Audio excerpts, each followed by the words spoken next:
Welcome back to my YouTube channel. ಎಲ್ಲರೂ ಹೇಗಿದ್ದೀರಾ? ಎಲ್ಲರೂ ಚೆನ್ನಾಗಿದ್ದೀರಾ ಅಂತ ಅಂದ್ಕೊಂಡು ಇವತ್ತು ಈ ವ್ಲಾಗ್ನ ಸ್ಟಾರ್ಟ್ ಮಾಡ್ತಾ ಇದ್ದೀನಿ. ಇದು ಸಂಜೆಯ ವ್ಲಾಗೇನೆ. ಈ ವಿಡಿಯೋ ಏನಾದರೂ ಇಷ್ಟ ಆದರೆ ಪ್ಲೀಸ್ ಒಂದು ಲೈಕ್ ಮಾಡಿ. ಯಾರಿಗೂ ನಮ್ಮ ಚಾನಲ್ ಸಬ್ಸ್ಕ್ರೈಬ್ ಮಾಡ್ಕೊಂಡಿಲ್ಲ, ಪ್ಲೀಸ್ ನಮ್ಮ ಚಾನಲ್ನ ಸಬ್ಸ್ಕ್ರೈಬ್ ಮಾಡ್ಕೊಳ್ಳಿ. ನನ್ನ ವಿಡಿಯೋದಲ್ಲಿ ಯಾವಾಗಲೂ ಅಷ್ಟೇ ನಾನು ಹೆಲ್ದಿ ವಿಡಿಯೋಗಳನ್ನೇ ಹಾಕೋದು. ಏಕೆಂತಂದರೆ ನಾನು ಆ ಲೈಫ್ ಸ್ಟೈಲ್ನ ನಾನು ಅಳವಡಿಸ್ಕೊಂಡಿದ್ದೀನಿ. ಹಾಗಾಗಿ ನನ್ನ ಮಗಳಿಗೂ ಸಹ ಅದನ್ನು ಅಳವಡಿಸ್ಕೊಂಡಿದ್ದೀನಿ. ಹಾಗಾಗಿ ಬೆಳೆಯೋ ಮಕ್ಕಳಿಗೆ ನಾವು ಯಾವ ರೀತಿ ಹೆಲ್ದಿ ಫುಡ್ ಕೊಡಬೇಕು ಅನ್ನೋವಂಥ ವಿಡಿಯೋನೇ ನನ್ನ ವಿಡಿಯೋದಲ್ಲಿ ಕೊಡೋದು ಇರುತ್ತೆ. ಹಾಗಾಗಿ ಪ್ಲೀಸ್ ಯಾರು ಹೆಲ್ತ್ ಬಗ್ಗೆ ಕಾನ್ಷಿಯಸ್ ಇದೆ ಅಂಥವರು ಈ ವಿಡಿಯೋನ ಲೈಕ್ ಮಾಡಿ, ಶೇರ್ ಮಾಡಿ, ದಯವಿಟ್ಟು ನಮ್ಮ ಚಾನಲ್ನ ಸಬ್ಸ್ಕ್ರೈಬ್ ಮಾಡ್ಕೊಳ್ಳಿ ಅಂತ ಹೇಳ್ತಾ ಈ ವಿಡಿಯೋನ ಸ್ಟಾರ್ಟ್ ಮಾಡ್ತಾ ಇದ್ದೀನಿ. ಇದು ಶುಕ್ರವಾರದ ಸಂಜೆ ವ್ಲಾಗು. ಅವಳು ನನ್ನ ಮಗಳು ಮಧ್ಯಾಹ್ನ ಬಂದು ಊಟ ಮಾಡಿ ಸ್ವಲ್ಪ ಹೊತ್ತು ಆಟ ಆಡ್ಬಿಟ್ಟು ಮಲಗ್ತಾಳೆ. ಇನ್ನು ಅವಳು ಮಲಗಿದ್ದಾಗ ನಾನು ಅವಳಿಗೆ ಸಂಜೆ ಆಲ್ರೆಡಿ 4:15 ಆಗಿತ್ತು. ಏನಾದರೂ ಸ್ನ್ಯಾಕ್ಸ್ ಮಾಡೋಣ ಅಂತ ಅಂದ್ಕೊಂಡು ಈ ಕಡೆ ರೆಡಿ ಮಾಡ್ಕೊಳ್ತಿದ್ದೆ. ಸ್ನ್ಯಾಕ್ಸ್ ಅಂತಂದರೆ ನಾನು ಸಾಮಾನ್ಯವಾಗಿ ಇನ್ನೇನು ಬೇರೆ ಏನು ಇದು ಮಾಡಲ್ಲ. ಎಲ್ದಿ ಸ್ನ್ಯಾಕ್ಸ್ ಅಂತಂದರೆ ಅವಳಿಗೆ ಮಖಾನ ಕೊಡ್ತೀನಿ, ಆಮೇಲೆ ಚುರುಮುರಿ ಮಾಡಿಕೊಡ್ತೀನಿ ಮನೇಲಿ, ಪಾಪ್ಕಾರ್ನು, ಈ ಎಲ್ದಿ ವರ್ಷನ್ನೇ ಇರುತ್ತೆ. ಮತ್ತು ಏನಾದರೂ ಅವಳು ಇಷ್ಟಪಟ್ಟು ಅಂತಂದರೆ ಅವಳಿಗೆ ಮಸಾಲೆ ಪುರಿ ಗೊತ್ತಿಲ್ಲ, ಪಾನಿಪುರಿ ಎಲ್ಲ ಏನೂ ಗೊತ್ತಿಲ್ಲ. ಇಷ್ಟಪಟ್ಟು ತಿಂತಾಳೆ ಅಂತಂದರೆ ಸೇವ್ ಪುರಿ ಒಂದು ತಿಂತಾಳೆ. ಹಾಗಾಗಿ ಅದನ್ನು ಸಹ ಮನೇಲೇ ಮಾಡಿಕೊಡ್ತೀನಿ. ಇನ್ನು ಮಖಾನ ತುಂಬ ಹೆಲ್ತಿಗೆ ಒಳ್ಳೆಯದು. ಅಂದರೆ ಇದನ್ನು ಸ್ವಲ್ಪ ಮಾಡೋ ರೀತಿ ಚೆನ್ನಾಗಿ ಮಾಡಿದ್ರೆ ಅದು ತುಂಬ ಚೆನ್ನಾಗಿರುತ್ತೆ. ಇದರಲ್ಲಿ ಸ್ವೀಟು ಮಾಡ್ಕೊಬೋದು ಮತ್ತು ಖಾರನೂ ಸಹ ಮಾಡ್ಕೊಬೋದು.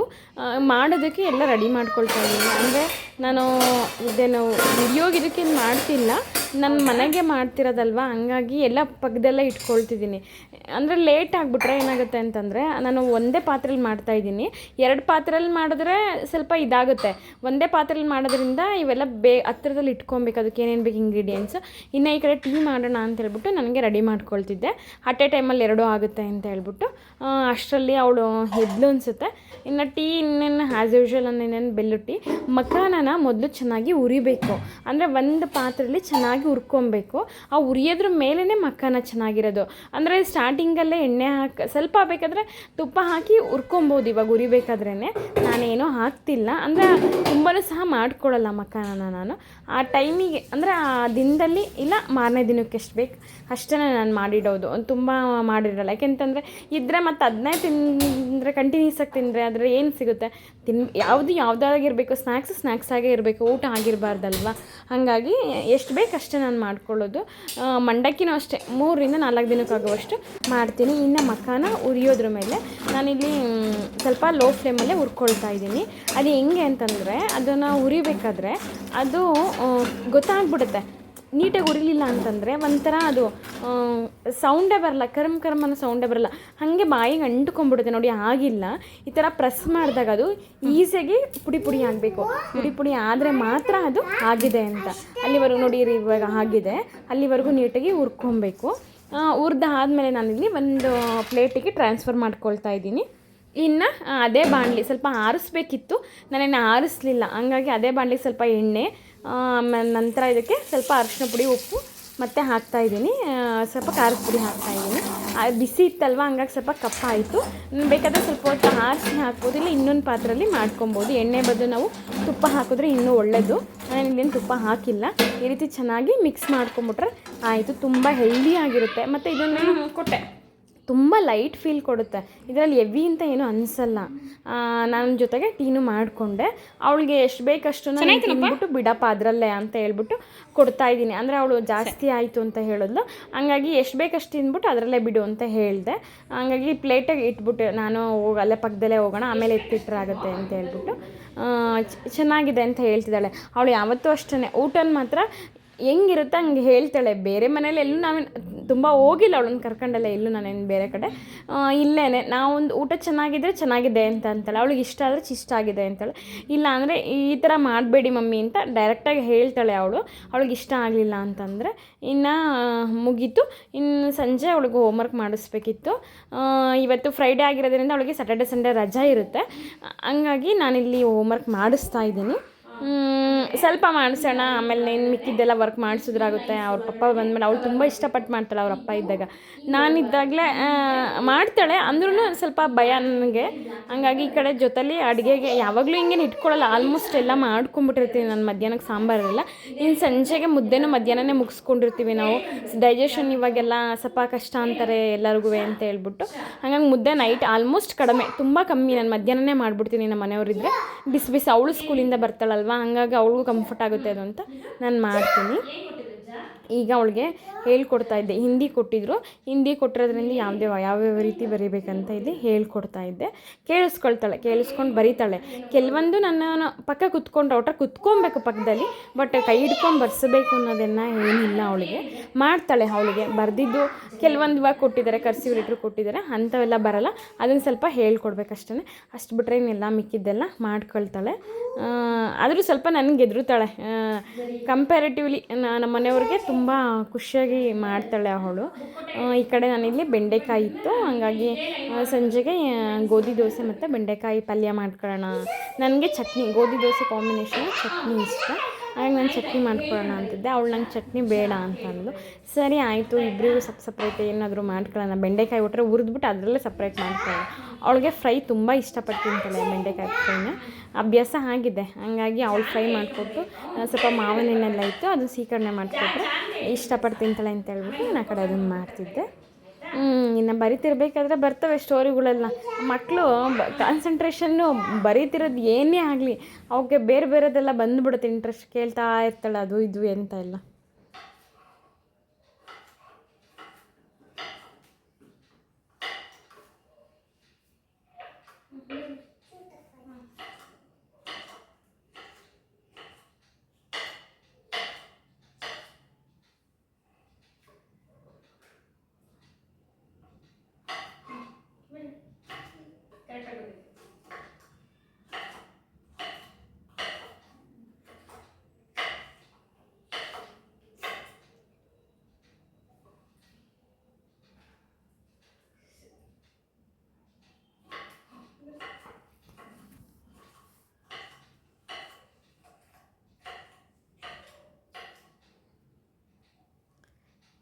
ಇನ್ನು ಹೋಮ್ವರ್ಕೆಲ್ಲ ಆಯಿತು. ಇನ್ನು ಸ್ವಲ್ಪ ಬ್ಯಾಲೆನ್ಸ್ ಮುಗಿಸ್ಕೊಂಡು ಇನ್ನು ನನಗೆ ವಾಕ್ ಅಂತೂ ನನಗೆ ತುಂಬ ಹೆಲ್ಪ್ ಆಗಿದೆ. ನಾನು ಬೆಳಗ್ಗೆ ಟೈಮು ತುಂಬ ಕಮ್ಮಿ ಮಾಡಲ್ಲ, ಏಕೆಂತಂದರೆ ಎದ್ದು ಅವಳಿಗೆ ಸ್ಕೂಲ್ಗೆ ಡ್ಯೂಟಿಗೆ ಬೇಗ ಇದ್ದರೆ ಟೈಮಿಂಗ್ಸ್ ಇರಲ್ಲ ನಮ್ಮ ಮನೆಯವ್ರದ್ದು ಡ್ಯೂಟಿ. ಹಾಗಾಗಿ ಒಂದೊಂದು ದಿನ ಬೇಗ ಅಂದರೆ 5 ಗಂಟೆ 5:15 ಹೋಗ್ತಾರೆ, ಆವಾಗ ಟಿಫನ್ ಎಲ್ಲ ರೆಡಿ ಮಾಡೋದಿರುತ್ತೆ. ಹಂಗೆ ನಾನು ಸಂಜೆ ಟೈಮ್ ಮಾತ್ರ ಇದು ಮಿಸ್ ಮಾಡಲ್ಲ. ಅವಳನ್ನ ಕರ್ಕೊಂಡು ನಾನು, ಅವಳಿಗೂ ಎಕ್ಸಸೈಸ್ ಆಗುತ್ತೆ, ಸೈಕಲ್ ಓಡಿಸ್ಕೊಂಡು ನಾನಂದು ಸಂಜೆ ಟೈಮು ಯಾವುದೇ ಕಾರಣಕ್ಕೂ ಮಿಸ್ ಮಾಡಲ್ಲ. ಒಂದು ಹಾಫ್ ಆನ್ ಅವರ್ ಅಂತೂ ವಾಕ್ ಮಾಡ್ತೀನಿ. ವಾಕ್ ಮಾಡ್ಕೊಂಬಂದು ಇನ್ನು ಸಂಜೆ ಆದಮೇಲೆ ನಾನು ಅವಳಿಗೆ ಅವಳು ಫ್ರೀಯಾಗಿ ಮಾಡೋವಂಥ ವರ್ಕು ನಾನು ಮಾಡಿಸ್ದಲ್ಲ, ಅವಳಿಗೆ ಎಕ್ಸ್ಟ್ರಾ ವರ್ಕ್ ಮಾಡೋವಂಥವನ್ನ ಇರ್ತವಲ್ವ, ಅದನ್ನು ಅವಳಿಗೆ ಕೊಟ್ಬಿಡ್ತೀನಿ. ಈ ವಾಕು ತುಂಬ ಹೆಲ್ಪ್ ಆಗಿದೆ. ಮತ್ತು ಇನ್ನು ಸಂಜೆನೂ ಅಷ್ಟೇ, ನಾವು ನೈಟು 7:30 ಇಂದ 8 ಗಂಟೆ ಒಳಗೆ ಊಟ ಯಾವುದೇ ಕಾರಣಕ್ಕೂ ಮಿಸ್ ಮಾಡಲ್ಲ, ಮಾಡಿಬಿಡ್ತೀವಿ ಆಲ್ಮೋಸ್ಟ್. ಇದು ನನಗೆ ತುಂಬ ಹೆಲ್ಪ್ ಆಗಿದೆ. ನಮಗೆ ಹೆಲ್ತಿಗೆ ಮಾತ್ರ ತುಂಬ ಅಂದರೆ ತುಂಬ ಹೆಲ್ಪ್ ಆಗಿದೆ. ಇನ್ನು ಮಕ್ಕಳಿಗೂ ಅಷ್ಟೇ, ಬೇಗ ಊಟ ಮಾಡಿಸ್ಬೇಕು, ಬೇಗ ಮಲಗಿಸ್ಬೇಕು. ಮಲಗೋದು ಸ್ವಲ್ಪ ಲೇಟ್ ಆಗುತ್ತೆ ನನ್ನ ಮಗಳು, ಯಾಕೆಂತಂದರೆ ಸಂಜೆ ಮಲಗಿರ್ತಾಳಲ್ವ, ಹಾಗಾಗಿ ಸ್ವಲ್ಪ ಲೇಟಾಗಿ ಮಲಗ್ತಾಳೆ. ಬಟ್ ಊಟ ಮಾತ್ರ ನಾವು ಇದನ್ನು ಮಿಸ್ ಮಾಡಲ್ಲ. ಈ ರುಟೀನು ತುಂಬ ಹೆಲ್ಪ್ ಆಗಿದೆ ನಮಗೆ ಆರೋಗ್ಯಕ್ಕೆ, ಅದು ಎಕ್ಸ್ಪೆಷಲಿ ನನಗಂತೂ ತುಂಬ ಅಂದರೆ ತುಂಬ ಹೆಲ್ಪ್ ಆಗಿದೆ. ಹಾಗಾಗಿ ಈ ರುಟೀನ್ ನಾನು ಫಾಲೋ ಮಾಡ್ತೀನಿ. ಡಾಕ್ಟ್ರ್ ಹೇಳಿದರು ನಮಗೆ ನೈಟು ಆದಷ್ಟು ಬೇಗ ಊಟ ಮುಗಿಸಿ ಅಂತ. ಇನ್ನು ಸಿಂಪಲ್ಲಾಗಿ ಗೋಧಿ ದೋಸೆ ಮಾಡ್ಕೊಳ್ತಾ ಇದ್ದೀನಿ. ಗೋಧಿ ದೋಸೆ ಹೇಳಿದ್ನಲ್ಲ ಆವಾಗಲೇ, ಬೆಂಡೆಕಾಯಿ ಚಟ್ನಿ ಮಾಡ್ಕೊಳ್ಳೋಣ ಅಂತ ಹೇಳ್ಬಿಟ್ಟು ಚಟ್ನಿ ಮಾಡಿಕೊಂಡು ಮಾವಿನ ಎಣ್ಣಿತ್ತು ಸೀಕರಣೆ ಮಾಡೋಣ ಅಂತ ರೆಡಿ ಮಾಡ್ಕೊಳ್ತಾ ಇದ್ದೀನಿ.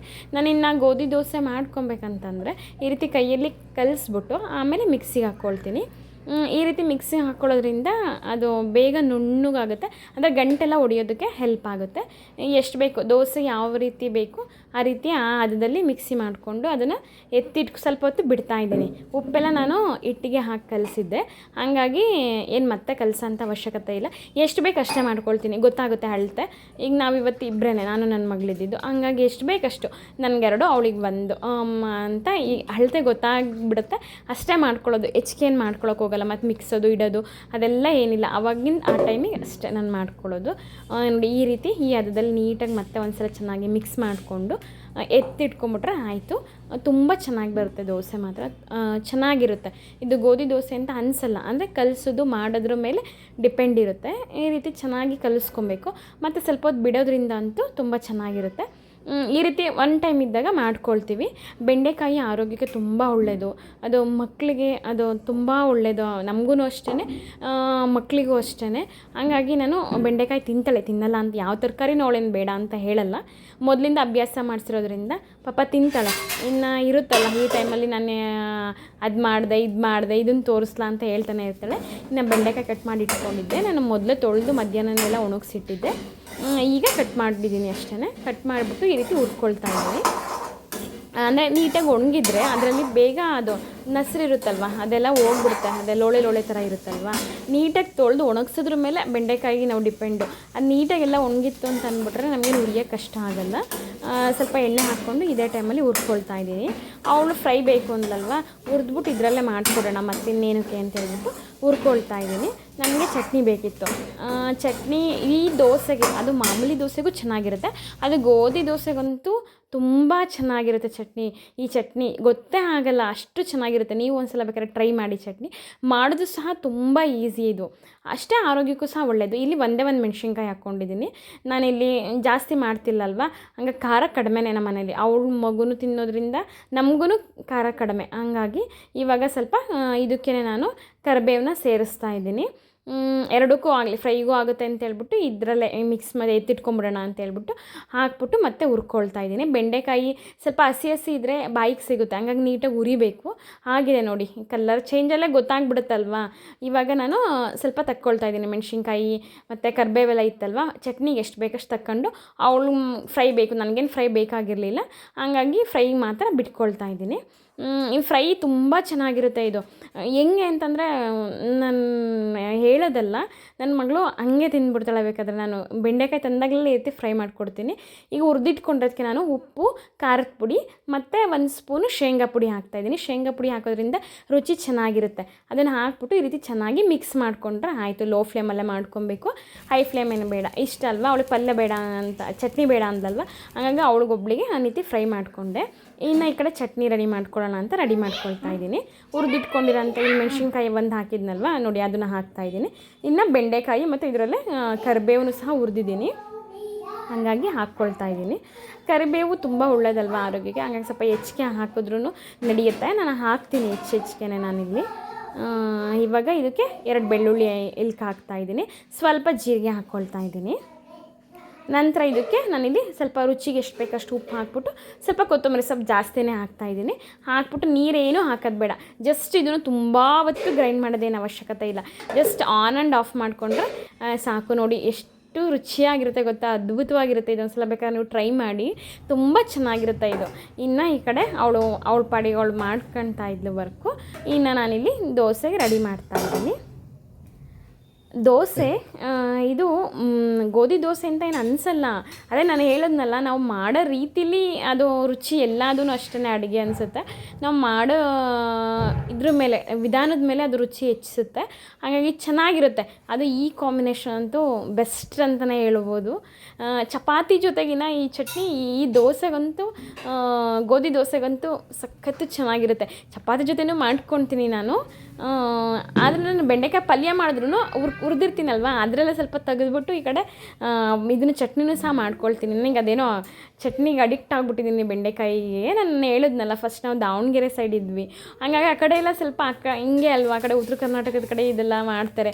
ನಮ್ಮ ಕಡೆ ನಾವು ಎಲ್ಲ ಮಿಕ್ಸ್ ಮಾಡ್ತೀವಿ, ಆ ಕಡೆ ಒಂದೊಂದೇ ಹಾಕಿ ಮಾಡ್ತಾರೆ. ಹಂಗಾಗಿ ಚೆನ್ನಾಗಿರುತ್ತೆ, ಹೆಲ್ತಿಗೂ ಒಳ್ಳೇದಲ್ವ ಇದು ಅಂತ ಹೇಳ್ಬಿಟ್ಟು ದೋಸೆ ರೆಡಿ ಆಯಿತು. ಅವಳಿಗೆ ಸ್ವಲ್ಪ ದಪ್ಪನೇ ಹಾಕ್ತೀನಿ ನಾನು. ಅವಳು ಮಗು ಅಲ್ವಾ, ಹಂಗಾಗಿ ಸ್ವಲ್ಪ ದಪ್ಪನೇ ಹಾಕೋದು, ಹಂಗೆ ಕ್ರಿಸ್ಪಿಯಾಗೇನು ಕೊಡಲ್ಲ.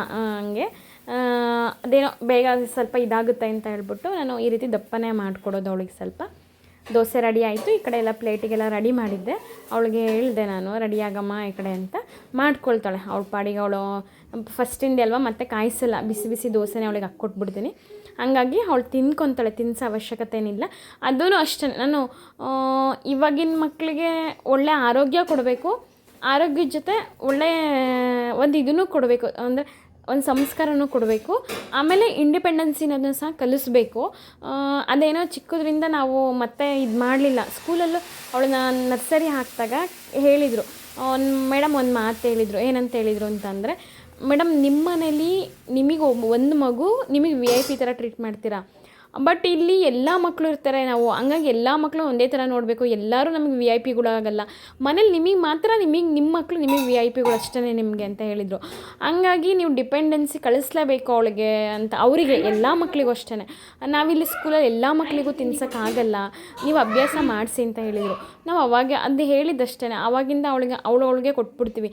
ಚಿಕ್ಕದ್ರಿಂದನೇ ಹಿಂಗೆ ಕೂರಿಸ್ಕೊಂಡು ತಿನ್ನಿಸ್ತಿದ್ವಿ ಪಕ್ಕದಲ್ಲಿದ್ದಾಗ ನಾವು. ಆಮೇಲೆ ದೊಡ್ಡೋಳು ಆಗ್ತಾ ಇನ್ನು ಜೊತೆಲೇ ಊಟಕ್ಕೆಲ್ಲ ಜೊತೆಲೇ ಕೂತ್ಕೊಳ್ಳೋದ್ರಿಂದ ಅವಳ ಪಾಡಿಗೆ ಅವಳು ತಿಂತಾಳೆ. ಹಂಗಾಗಿ ಏನು ಇದು ಮಾಡಲ್ಲ ಅವಳು. ಇನ್ನು ಅದು ದೋಸೆನೂ ಚೆನ್ನಾಗಿ ಬಂದಿದೆ ಅಂತ ಹೇಳ್ತಾ ಇದ್ಲು. ಇನ್ನು ಮಾವಿನ ಸೀಕರಣೆ ಅಲ್ವಾ, ತುಂಬ ಚೆನ್ನಾಗಿದೆ. ದೋಸೆ ನೋಡಿ ಎಷ್ಟು ಚೆನ್ನಾಗಿ ಬಂದಿದೆ. ಇನ್ನು ದೋಸೆ ತುಂಬ ಚೆನ್ನಾಗಿತ್ತು. ಅವಳು ಕರಿತಾ ಇದ್ಲು, ನಾನು ದೋಸೆ ಹಾಕ್ಕೊಂಡು ಅವಳಿಗೆ ಬೇಕಾದರೆ ಮತ್ತೊಂದು ಬೇಕಂತ ಹೇಳ್ಬಿಟ್ಟು ಎಲ್ಲ ಎತ್ತಿಟ್ಕೊಂಡು ಅವಳ ಜೊತೆನೇ ತಿನ್ನೋಣ ಅಂತ ಹೇಳ್ಬಿಟ್ಟು ರೆಡಿ ಮಾಡ್ಕೊಳ್ತಿದ್ದೆ. ಈಗ ಇರುತ್ತೆ ಊಟ. ನಾನು ಮತ್ತು ಅವಳು ತಿನ್ನಿಸ್ಬಿಟ್ಟು ನಾವು ತಿನ್ನೋದು ಅದೆಲ್ಲ ಏನಿಲ್ಲ. ನೋಡಿ ಕರಿತಾ ಇದ್ದಾಳೆ ಪಕ್ಕದಲ್ಲೇ, ಬನ್ನಿ ಇಲ್ಲಿಗೆ ಬನ್ನಿ ಅಂತ ಹೇಳ್ಬಿಟ್ಟು. ಇದೇ ಥರ ಇರುತ್ತೆ ನಮ್ಮದು ರುಟೀನು. ನಾವು ಇದು ಮಾಡ್ತೀನಿ ಅಂದರೆ ಸ್ವಲ್ಪ ಅವ್ರ ಅಪ್ಪ ಇದ್ದರೆ ಸ್ವಲ್ಪ ತಿನ್ನಿಸ್ಕೊಬೇಕು ಅಂತ ಇದು ಮಾಡ್ತಾಳೆ. ತಿನ್ನಿಸ್ತಾರೆ ನಮ್ಮ ಮನೆಯವರು, ನಾನೇನು ತಿನ್ನಿಸಲ್ಲ. ಅದು ಅವಳಿಗೇ ಬಿಟ್ಬಿಡ್ತೀನಿ. ಅಂದರೆ ಏನೋ ಎಮರ್ಜೆನ್ಸಿ ಇದ್ದಾಗ ಮಾತ್ರ ಸ್ವಲ್ಪ ತಿನ್ನಿಸ್ತೀನಿ ಅಷ್ಟೇ. ಕರಿತಾ ಇದ್ಲು ಬನ್ನಿ ಅಂತ, ಪೀಸ್ ಮಾಡಿಕೊಡು ಬನ್ನಿ ಅಂತ ಕರಿತಾ ಇದ್ಲು. ಇನ್ನು ಊಟ ಎಲ್ಲ ಮುಗಿಸ್ಕೊಂಡು ಸ್ವಲ್ಪ ಹೊತ್ತು ನಾವು ಮತ್ತೆ ಆವಾಗಲೇ ಪಾತ್ರೆ ಎಲ್ಲ ಏನು ವಾಶ್ ಮಾಡೋಕ್ಕೆ ಹೋಗಲ್ಲ. ಹಾಗಾಗಿ ಈ ರೀತಿ ಆಟ ಯಾವುದಾದ್ರೂ ಒಂದಿರುತ್ತೆ. ಚೆಸ್ ಇರುತ್ತೆ. ಚೆಸ್ಸು ಅವ್ರ ಅಪ್ಪನ ಜೊತೆ ಆಟ ಆಡ್ತಾಳೆ. ಇಲ್ಲಿ ನನ್ನ ಜೊತೆ ಇಲ್ಲಿ ಸ್ನೇಕ್ ಆ್ಯಂಡ್ ಲ್ಯಾಡರ್ ಆಟ ಆಡ್ತಾ ಇರ್ತಾಳೆ. ಅಂದರೆ ಅವ್ರಿಗೆ ಫ್ರೆಶ್ ಬೇಕಲ್ವ, ಯಾವಾಗಲೂ ಬರೀ ಓದ್ಸೋಕ್ಕೂ ಆಗೋಲ್ಲ, ಯಾವಾಗಲೂ ಬರೀ ಟಿ ವಿನೂ ಕೊಡೋಕ್ಕಾಗಲ್ಲ. ಅದಕ್ಕೆ ಈ ರೀತಿ ಗೇಮ್ಸು, ಆಮೇಲೆ ಅವಳಿಗೆ ಇದಿರುತ್ತಲ್ಲ ಅದು ಪಝಲ್ಸ್ ಜೋಡಿಸೋದು, ಈ ರೀತಿ ಎಲ್ಲ ತುಂಬ ಇಟ್ಕೊಂಡಿದ್ದಾಳೆ. ಈ ರೀತಿ ನಾವು ಕೂತ್ಕೊಂಡ್ರೆ ಅವಳು ತುಂಬ ಚೆನ್ನಾಗಿ ಆಟ ಆಡ್ತಾಳೆ, ಅದೇನಿಲ್ಲ ಅವಳದು. 1 2 3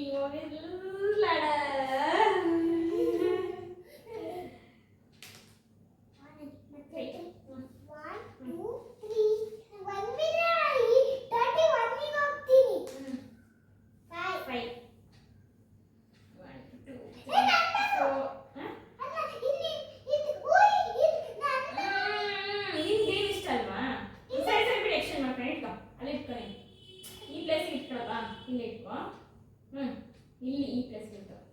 1 2 3 4 5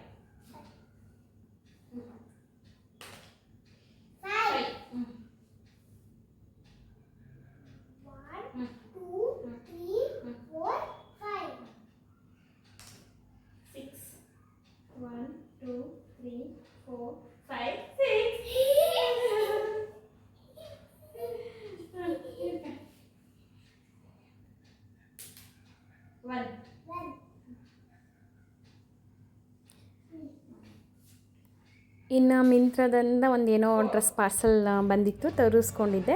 ಇದನ್ನು ನೆಕ್ಸ್ಟ್ ವೀಡಿಯೋದಲ್ಲಿ ನಾನು ಹೇಳ್ತೀನಿ ಯಾವ ರೀತಿ ಬಂತು ಅಂತ.